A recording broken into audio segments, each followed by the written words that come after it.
அந்தணருக்கு பணிவிடை செய்யும் பார்வதி தேவி. சிவபுராணம். அந்தணராக வந்த சிவபெருமான் உணவு உண்ட பிறகு பார்வதி தேவிக்கு நன்றி கூறி தன் பயணத்தை தொடரத் தொடங்கினார்.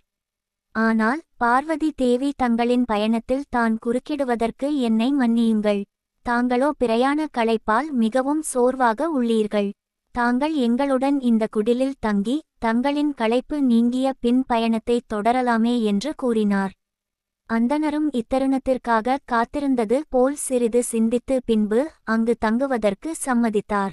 அவர் உறங்குவதற்கான ஏற்பாடுகளை தேவி பார்வதி தனது தோழிகள் மூலம் முன்னரே ஏற்பாடு செய்திருந்தார்.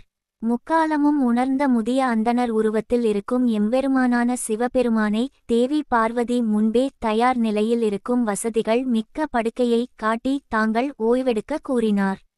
ஆனால் அந்தணரோ வசதிகள் கொண்ட, அதாவது காட்டில் உள்ள வலிமையான மூங்கில் குச்சிகளால் செய்யப்பட்ட கட்டிலில் இதமான விரிப்பான் மற்றும் தலையணைகளை விடுத்து தேவி எப்போதும் நித்திரை கொள்ளும் தரை தளத்தில் சிறிய விரிப்பானை விரித்து அதன்மீது துயில் கொண்டார் அந்தணரான எம்பெருமான்.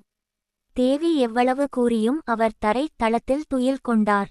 அவருடைய பயணக்களைப்பால் கால்களில் மிகுந்த வலி ஏற்பட்டு இருக்கும் என எண்ணிய பார்வதி தேவி அவரின் கால்களை வருடியபடி அவருக்கு அருகில் இருந்தார்.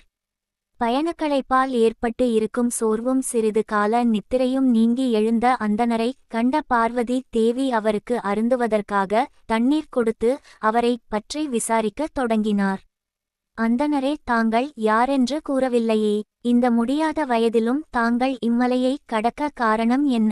தங்களை சார்ந்தவர்கள் யாரேனும் உண்டா என வினவினார் பார்வதி தேவி. அந்தணர் உருவத்தில் இருந்த எம்பெருமான் தனக்கென்று யாருமில்லை. நான் ஒரு ஏழை அந்தணர் ஆவேன். வயது முதிர்ச்சி அடைந்தாலும் இந்த பசியானது விட்டபாடு இல்லை. என்னை யார் அமர வைத்து வேண்டிய உணவுகளை அளித்து பார்த்து கொள்வார்கள். அதனால்தான் நான் ஊராக சென்று கொண்டு இருக்கிறேன் என்றார். இவ்வூரின் வழியாக வரும்போது தங்களின் தோழி மூலமாக இக்குடிலை அடைந்தோம். இனி மேற்கொண்டு தாங்கள் உணர்ந்ததே என்று தனது வாழ்க்கை பற்றிய விவரங்களை முதியவர் தேவியிடம் கூறினார்.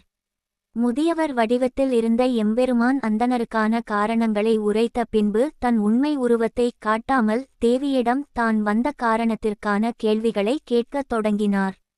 அதாவது, தேவி, என்னை பற்றிய தகவல்களை நீ அறிந்தாய் அல்லவா, உன்னை பற்றி கூறும் என்று அந்தணர் கூறினார்.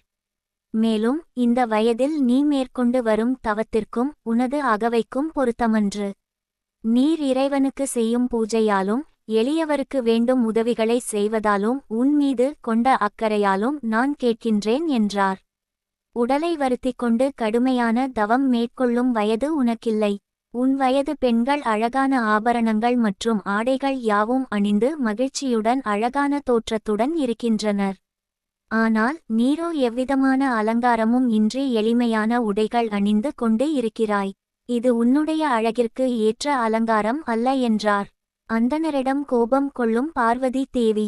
சிவபுராணம். அந்தணராக இருக்கும் சிவபெருமான் பார்வதி தேவியிடம் இனிமையான ஓசைகளை எழுப்ப வேண்டிய வளையல் மற்றும் கொலுசுகள் இன்று கை மற்றும் கால்களில் மலர் வளையங்கள் இருப்பதும் மலர்களால் அழகாக ஒதுக்க வேண்டிய கூந்தலோ மலரின்றி இருப்பதும் போன்ற கோலம் யாருக்காக தேவி?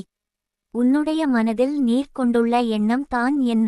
அல்லது உன் மனதிற்கு ஏற்ற நாயகனை அடைய இதுபோன்ற கோலம் கொண்டுள்ளாய் எனில் இதை கிக்கணமே நிறுத்திக்கொள். இது உன்னுடைய அழகான உருவத்திற்கு ஏற்றதல்ல என்று கூறினார். மேலும் மலரானது தன்னை வேண்டுபவரை என்றும் தேடிச் செல்வதில்லை. இருப்பினும் மலரை வேண்டுபவர் தானே வந்து அதனை எடுத்துக் கொள்வான். அவன் விரும்பிய மலரில் ஏதேனும் குறைகள் இருப்பினும் அதை பொருட்படுத்தாமல் அதை அவனிடமே வைத்துக் கொள்வான். நீர் மேற்கொண்ட இந்த கடுமையான தவத்தால் உன்னுடைய தேகம் பொலிவிழந்து காணப்படுகிறது. இதற்கான காரணத்தை சொன்னால் நான் அதை கேட்டு மனம் மகிழ்ச்சி கொள்வேன் என்று கூறினார் முதியவரான அந்தணர்.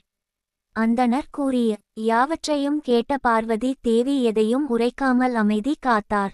மேலும் அவர் கொண்ட நாணத்தால் முதியவரிடம் உரைக்க வார்த்தைகள் எதுவும் இன்றி வெட்கத்தால் தலை குனிந்தவாறு தான் தங்கியிருந்த குடிலின் மறைவுக்கு சென்று தன் தோழிகள் மூலம் முதியவரின் கேள்விக்கு தேவையான பதில்களை தெரிவிக்கச் செய்தார். பார்வதி தேவியின் தோழியோ அரச குடும்பத்தில் பிறந்து சகல சௌபாக்கியத்துடன் வாழ்ந்த பார்வதி தேவி தாம் மனதில் மையல் எண்ணம் உருவாக காரணமாக இருந்த தன் மனதை கவர்ந்தவரான இப்பிரபஞ்சத்தில் உள்ள அனைத்து உயிர்களிலும் இருப்பவரான மேலும் கைலாய மலையில் வீற்றிருக்கும் சர்வேஸ்வரரான சிவபெருமானை அடைவதற்காக தேவி கடுந்தவம் புரிகின்றார் என்று தேவியின் தோழிகள் கூறினார்கள்.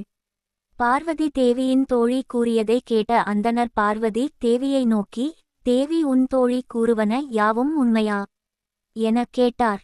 தேவியோ, ஆம், என் தோழி உரைத்தது யாதும் உண்மையே என கூறினார்.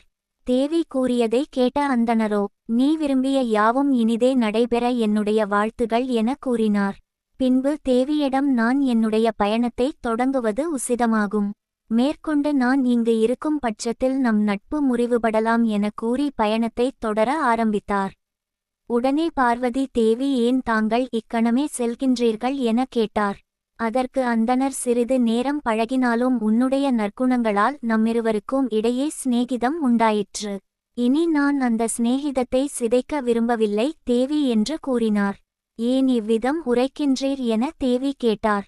ஏனென்றால் நம்மிடம் பழகிய ஒருவர் சரியானதொரு முடிவு எடுக்காமல் தவறான முடிவுகளால் துன்பப்பட போகிறார் என்பதை அறிந்தவர் அவரை காப்பாற்ற வேண்டும் அல்லவா?